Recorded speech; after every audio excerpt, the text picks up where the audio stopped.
My husband claimed he was at a conference. A stranger sent me proof he was proposing on a beach. I replied with one word and put my phone down. An hour later, 77 missed calls. My husband told me he was away at a conference. Then an unknown number sent me a video of him kneeling on a beach and proposing to another woman. I watched all 22 seconds, typed a single word, and placed my phone face down on my desk. Less than an hour later, I had 77 missed calls. The video arrived on a Wednesday afternoon while I was eating a salad at my desk and reviewing a proposal that had to be submitted by 4. There was no message attached, no explanation, and no name, only a thumbnail showing gray-blue water, pale sand, and a clip that lasted 22 seconds. I pressed play. My husband, Daniel, was wearing a white linen shirt I had never seen in our closet. He was kneeling in the sand with his back mostly turned toward the camera. In front of him stood a young blonde woman with both hands covering her mouth, laughing and crying at the same time, the way people do when a moment they have imagined for years suddenly becomes real. The water was the unmistakable turquoise of the Gulf Coast, and pelicans moved through the background. The footage shook slightly, as though someone had filmed it from a distance after deciding, for reasons of their own, that another person needed to see what was happening. Then Daniel lifted one hand, touched the woman's face, and she said yes. The night before, Daniel had called to ask whether I had remembered to give the dogs their flea medication. His voice had sounded completely ordinary, easy, familiar, slightly flattened by the acoustics of what I assumed was a hotel room. I told him I had taken care of it. He said, "Great, thanks. Talk tomorrow." According to him, he was in Columbus for the Midwest Supply Chain Summit, a logistics conference. I watched the video again. Then I watched it a third time, a fourth time, and a fifth. By the fifth viewing, I was no longer watching as a wife trying to understand how her husband could do this. I was watching the way I studied a problem at work, operationally, systematically, and without allowing emotion to interfere with the facts. I examined the angle of the sunlight, the color of the water, the unfamiliar linen shirt, the position of the camera, and the way Daniel cupped her cheek after she accepted his proposal. Then I opened our message thread and typed one word, smile. I sent it, turned my phone face down, finished reviewing the proposal, made 2 final edits, and submitted it at 3:52 p.m. My name is Elena Vasquez Cole. I was 36 years old, and Daniel and I had been married for 7 years when that video appeared on my phone. We met at a friend's wedding. He was a groomsman, I was the maid of honor, and we danced until the venue staff turned on the overhead lights. Even then, neither of us wanted the night to end, so we stood in the parking lot talking for another hour. Daniel worked in logistics consulting. He was intelligent in a grounded, practical way, the kind of person who understood systems and could make complicated processes sound simple. I worked in marketing strategy, which meant I understood how narratives were built, how images were managed, and how to make something appear exactly the way a particular audience needed it to appear. Looking back, we were compatible in ways that eventually became dangerous. He knew how to manage systems. I knew how to read stories. For years, I believed the story he gave me because the system supporting it looked complete. We lived in Raleigh in a house we bought 3 years into our marriage and renovated slowly over the next 4. We once spent 3 months having pleasant arguments about the kitchen backsplash, then chose the tile together during a Saturday afternoon trip to a showroom. At the time, that kind of detail felt like proof of a shared life. Later, it became a different kind of evidence, the sort that showed how much care we had invested in something one of us was quietly abandoning. We had 2 dogs. Biscuit, a chocolate lab, had been Daniel's idea. Claude, a shepherd mix, had been mine. Both slept at the foot of our bed and loved us with the unquestioning loyalty dogs give to people who have not earned it equally. What happened later felt unfair to them too.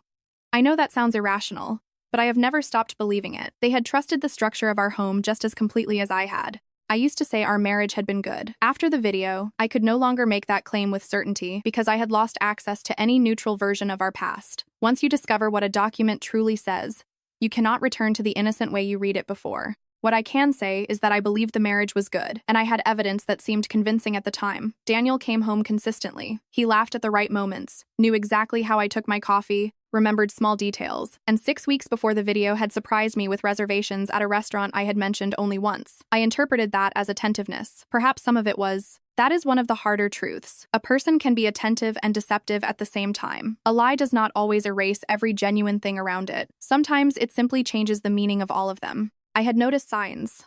I want to be honest about that because telling this story as though I had been entirely blindsided would require me to pretend I had been more naive than I was. I noticed things, but I evaluated each one separately and supplied a reasonable explanation before moving on. I never stopped to examine the cumulative weight of those explanations. The first change was the gym. Daniel had always stayed reasonably fit, without making fitness a major part of his identity. Then, about 14 months before the video, he began waking at 6 every morning to work out. When I asked about it, he mentioned a wellness initiative through his company that included coaching. It sounded plausible, so I accepted it. The second sign was the tan. He returned from a September conference in Columbus with a deep, even tan across his shoulders, the kind that comes from spending significant time in the sun rather than walking between conference rooms. I noticed it, remembered that Ohio sometimes had warm weather in September, and let it go because I was busy and I trusted him. The shirts were the third sign and, in retrospect, the most persistent. I noticed clothing. My mind remembers colors, fabrics, and inventory almost automatically. New pieces began appearing in Daniel's closet without ever arriving in shopping bags. Nothing dramatic happened all at once. First, there was a new dress shirt. Later, a weekend pullover in a color I had never seen him choose. Eventually, there was a linen shirt clearly meant for somewhere warm. I asked about one of the earlier items, and he said a client had given him a gift card. I accepted that answer, and after a while, I stopped asking about the others. Questioning every new shirt felt too much like monitoring a man I trusted, and I was not willing to become that person without a reason. His phone had always been private. He placed it face down on tables and carried it into other rooms to charge. I told myself it was a professional habit, the reflex of a consultant trained to protect client information from casual eyes. I believed that explanation until I had a reason to replace it with another one. I had been noticing individual weather events without assembling them into a forecast. The 22-second video assembled the forecast for me. In an instant, I understood the year I had actually been living. Within an hour of sending Smile, my phone showed 77 missed calls. I answered none of them. Daniel's messages arrived in waves, and I watched them with the detached attention of someone tracking a storm. The first wave was panic. Pick up. Please pick up. I need to explain. The second attempted to redefine what I had seen. It's not what it looks like. This is complicated. Please let me explain. There was something almost insulting about using "it's not what it looks like" in response to a video of a married man kneeling in the sand with a ring. The third wave released context in fragments, like someone throwing weight overboard. This has been going on for a while. I never planned any of this. I'm coming home. The fourth wave became grief. I love you. I have always loved you. Please don't do anything until we talk. I read every message and responded to none. While Daniel was presumably making his way toward an airport, I took Biscuit and Claude for a walk. It was a warm September evening, and the houses on our Raleigh street looked exactly as they had the day before. I gave myself 20 minutes. I decided I was allowed 20 minutes to feel everything without controlling it. The humiliation of being the wife in a video that a stranger had gone out of their way to send. The nausea of realizing that other people might have known, and the relentless mental inventory of every business trip, unfamiliar shirt, 6 o'clock alarm, private phone call, and conference I had never verified, because I trusted the man describing it. What hurt most was not only that Daniel had been unfaithful, it was the recognition that he had been actively constructing a future that required my removal, and that he had apparently managed that project for roughly 18 months without my understanding what he was building. Biscuit became fascinated by something in a neighbor's hedge. Claude stayed close to my leg and kept glancing up at my face with the worried concentration of a dog reading pressure changes in the air. Neither of them knew why the world had shifted. After 20 minutes, I went home. I poured a glass of wine, but never drank it. Instead, I opened my laptop and searched for the Midwest Supply Chain Summit in Columbus that September. It did not exist. I looked for it under different names and tried 3 separate search approaches. I searched industry registries, supply chain publications, event listings, and convention center calendars across the Columbus area. I found the Midwest Supply Chain Forum, which was real, but it had taken place in March in Indianapolis. I checked venue calendars for every week of September. There was nothing resembling the conference Daniel had described. I closed the laptop, took a long shower, and stood in front of the mirror, trying to understand what had happened to the woman looking back at me. Then I went to bed. To my surprise, I slept until 5:47 the next morning. When I woke, I stopped reacting and began building. Margaret Holloway had practiced family law in North Carolina for 22 years. At 8 that morning, her office looked like a place permanently prepared for emergencies. Lights already on, coffee ready, a clean legal pad open on her desk, and no suggestion that my crisis was unusual enough to disrupt the rhythm of the day. She wore her silver hair short and had the efficient warmth of someone who had spent decades meeting people during the worst hours of their lives. She had learned how to be kind without wasting time. Margaret listened to my entire account without interrupting. When I described the video, she asked how it had arrived and whether I still had the original file. When I told her the conference did not exist, she wrote something on her legal pad. When I mentioned the 77 missed calls and Daniel's repeated claim that the video was not what it looked like, she recorded the exact wording and explained that such language could matter if the case ever appeared before a judge. Margaret told me North Carolina allowed fault-based divorce claims and that documented adultery could affect the case structurally, not merely morally. She also explained the state's alienation of affection law. It's old, she said, but it has teeth. If Daniel had used marital funds to pay for hotels, travel, meals, gifts, or other parts of the affair, those expenditures could be treated as marital waste during asset division. The essential issue would be documentation. I need a private investigator, I said. Margaret already had one she trusted. Carol Vance, a former Charlotte Mecklenburg detective who had spent 19 years in law enforcement and later specialized in domestic and financial investigations. Before we moved forward, Margaret gave me strict instructions. I was not to touch Daniel's phone, move money, shift accounts, confront the other woman, or reveal how much I knew. Your strongest advantage right now is the distance between what he thinks you know and what you actually know, she said. That gap is an asset. Protect it. I asked whether sending the word smile had damaged anything. Margaret almost smiled herself. You sent one word, then refused to answer 77 calls. That suggests a degree of emotional control that may be useful. No, it does not hurt you. Then she set down her pen and studied me carefully. Are you certain you want to proceed? The best time to make that decision is before you do anything irreversible. I told her I had never been more certain of anything. I paid the retainer in cash from a personal savings account I had maintained throughout the marriage. I had never been able to explain why I felt compelled to keep that account separate. That morning, I felt only gratitude toward the earlier version of myself who had insisted on it. Daniel returned the following evening, carrying grocery store flowers, Gerbera daisies wrapped in cellophane. They looked like the hurried peace offering of a man who had spent a 2-hour flight rehearsing a confrontation and then stopped at Publix between the airport and home. He paused in the kitchen doorway and studied me, clearly trying to read my posture and select the version of his speech that would work best. I was making rigatoni with tomato sauce. Biscuit spun in circles when he saw him, and Claude pressed his heavy head against Daniel's knee. Daniel had prepared for screaming, crying, or chaos. I could tell from how cautiously he moved, how carefully he placed the flowers in a vase without being asked, and how deliberately he washed his hands before turning toward me. His expression had been composed around the belief that his first sentence would determine everything. Elena, he began. Sit down, I said. Dinner is almost ready. He sat. I finished the sauce, served 2 plates, placed one in front of him, and took the chair across the table. I looked at him with the calm, attentive expression I used during client presentations, when I wanted someone to feel fully heard while I quietly cataloged every word for later. Tell me, I said. And he did. Her name was Britt. They had met 14 months earlier at a real industry conference in Atlanta, almost exactly when the 6 o'clock workouts began. Daniel said it had started as something he convinced himself was harmless. Then it became something more. After that, according to him, it turned into something he did not know how to stop. It was the familiar grammar of betrayal. Every verb passive, every event presented as momentum, and responsibility assigned to circumstances rather than to the decisions that created them. He claimed he had ended the relationship the moment he received my text. He said he wanted to repair our marriage and was asking me to let him try. I questioned him calmly. How long had it been going on? Where had they met? When had he decided to propose? Did Britt know he was married?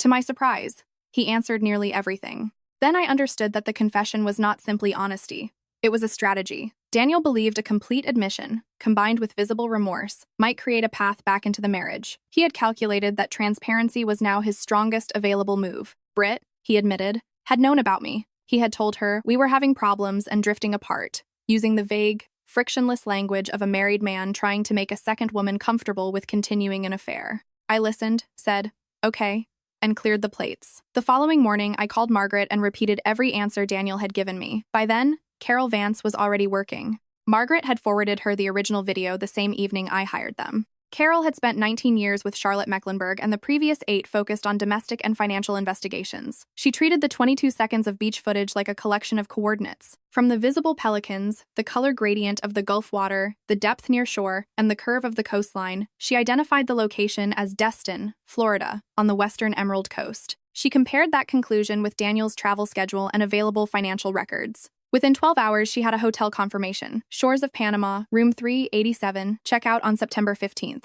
By the end of the first week, she had obtained the complete transaction history for our joint credit cards records. I had full legal authority to request and assembled a 31-page report. Margaret forwarded it with one line above the attachment. Read this tonight when you can be still. The report documented 18 hotel charges over 12 months in 7 cities. Every trip was connected to a story I had believed. Charleston, Nashville, Charlotte, 2 visits to Atlanta, and even a Detroit expo that had genuinely taken place, except Daniel had arrived 2 days before it began. Individual charges ranged from $180 to $420 across hotels, travel, and the expenses surrounding the affair. $62,000 of our shared money had been spent in the margins of a second life running beside mine. I read the report at the kitchen table while Biscuit rested his chin on my knee. He always did that when he sensed something was wrong, and he had been doing it for a week. After that night, I stopped referring to what Daniel and I had as a marriage. I began calling it a case. Margaret filed for legal separation on a Thursday. At 10:15 the next morning, a process server delivered the papers to Daniel at his office in Morrisville, in front of his colleagues. He arrived home at 10:52. I know the exact minute because I was on a work call and saw his car pull into the driveway through the window. He entered the house holding the papers, his face arranged with the outrage of someone who believed he had just been betrayed. That expression might have impressed me if I had not spent the previous 2 weeks studying 18 hotel charges across 7 cities and a $62,000 trail of marital money. "You filed without telling me," he said. "You didn't tell me about Destin," I replied, "or Atlanta, or Charlotte in April, or Nashville, which I have now confirmed was not a regional sales meeting." He stared at me, and for once he seemed unable to find a useful sentence. I turned back toward my laptop. "Margaret's contact information is in the papers. You should probably call her soon." Daniel remained in the doorway for a long time. Biscuit came over and sat beside him, looking from one of us to the other as though attempting the canine version of mediation. Finally, Daniel spoke very quietly. "Margaret Holloway, this is going to be a war." "Okay," I said. He left the room. I completed my work, wrote notes for my next conversation with Margaret, and texted her the exact time Daniel had returned from the office because she had instructed me to document anything that might later become relevant. 2 days after he was served, a legal declaration arrived at Margaret's office. It came from Gerald Marsh, a Tampa real estate attorney with 26 years in practice and active standing with the Florida bar. Gerald was Britt's father.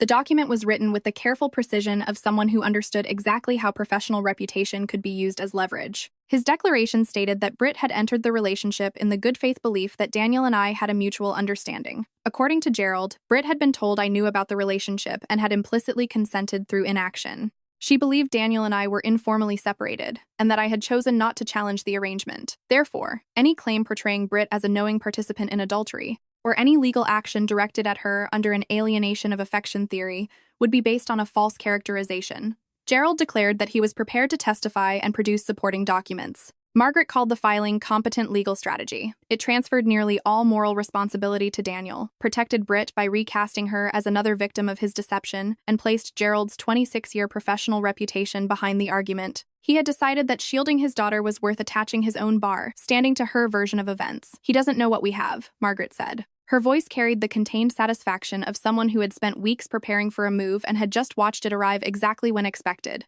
"What do we have?" I asked. 4 months of their text messages," she said. "Carol had a contact. Everything is admissible." The weeks between the filing and the November deposition were the strangest of my life. I kept working at full capacity while managing a household in legal transition and carrying a form of grief that did not fit any familiar category. I no longer wanted the marriage, but that did not prevent me from mourning it.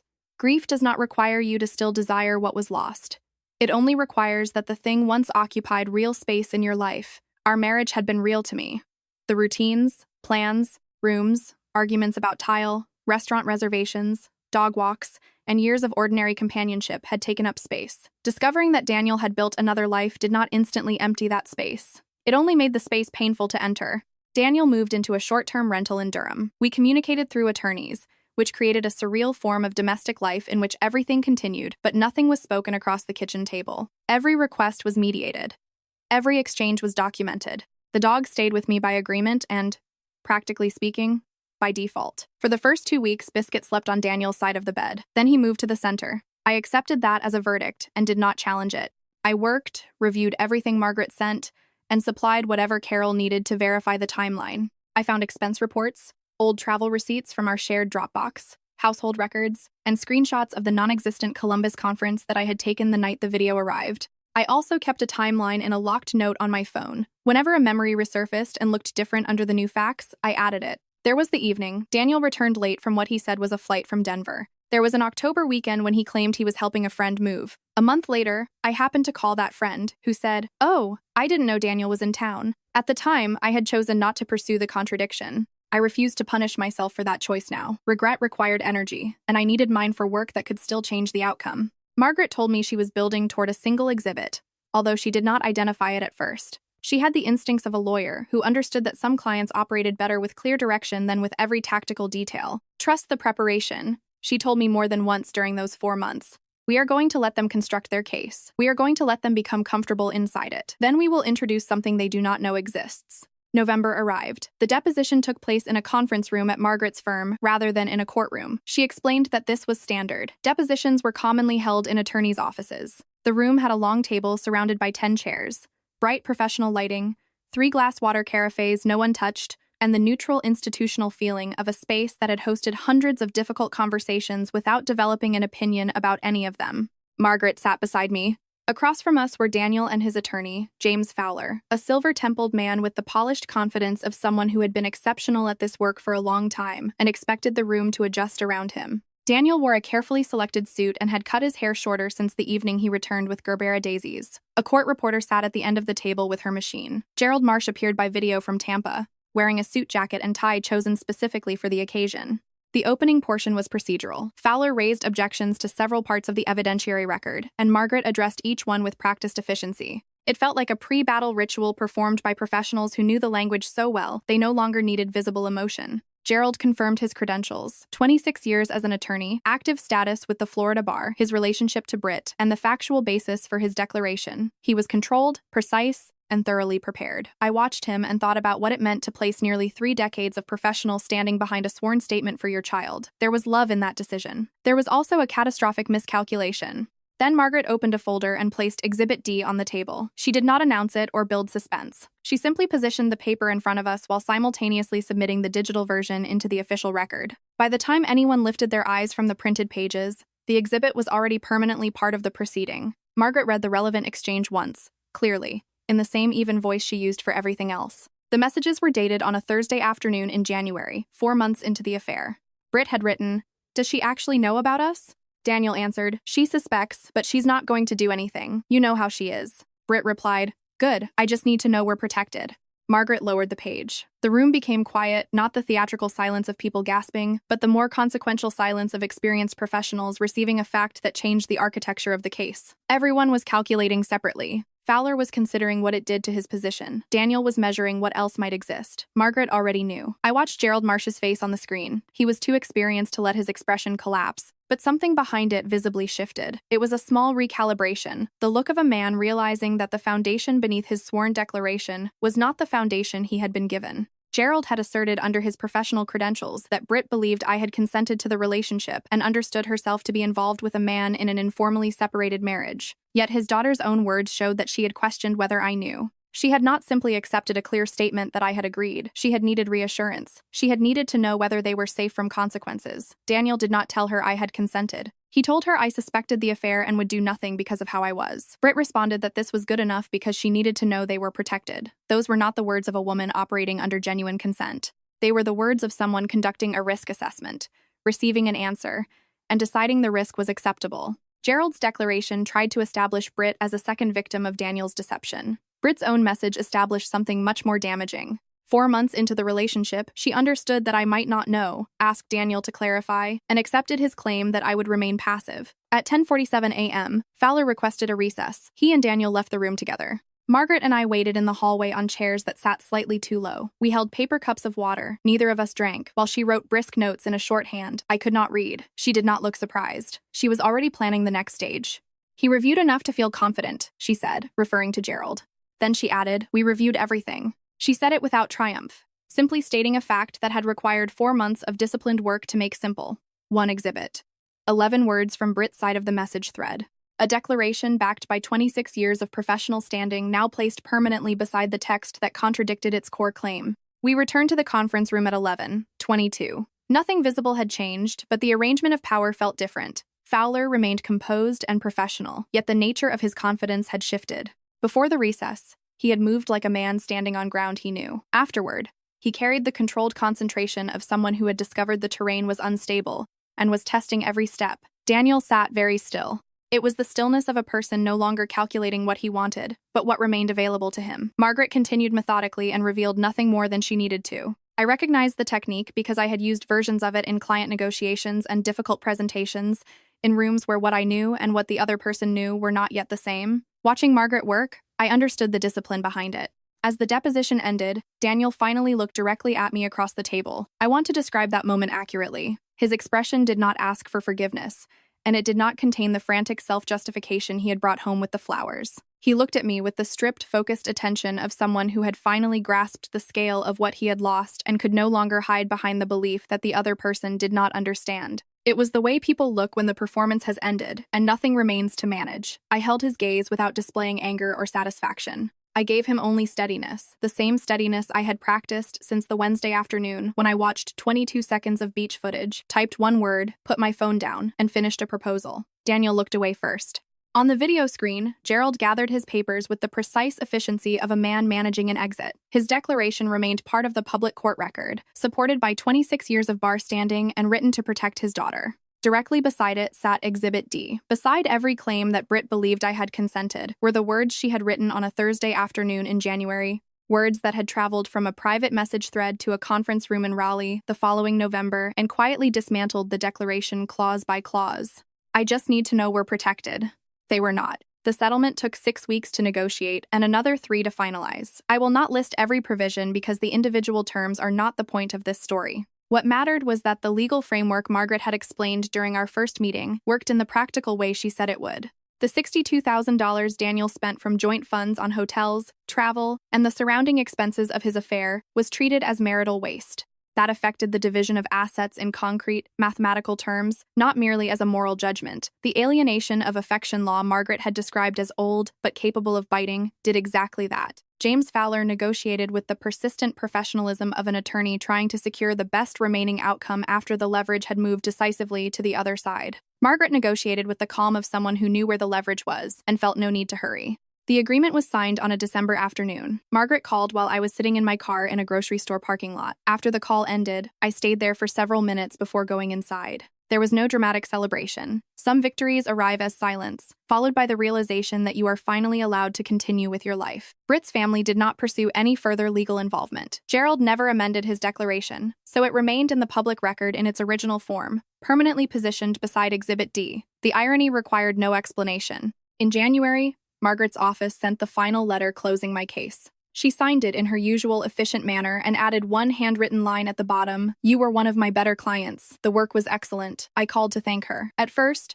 she responded the way she always did, with practical advice about the next steps. Then she said she hoped I was well, and I could tell she genuinely meant it. I kept the house.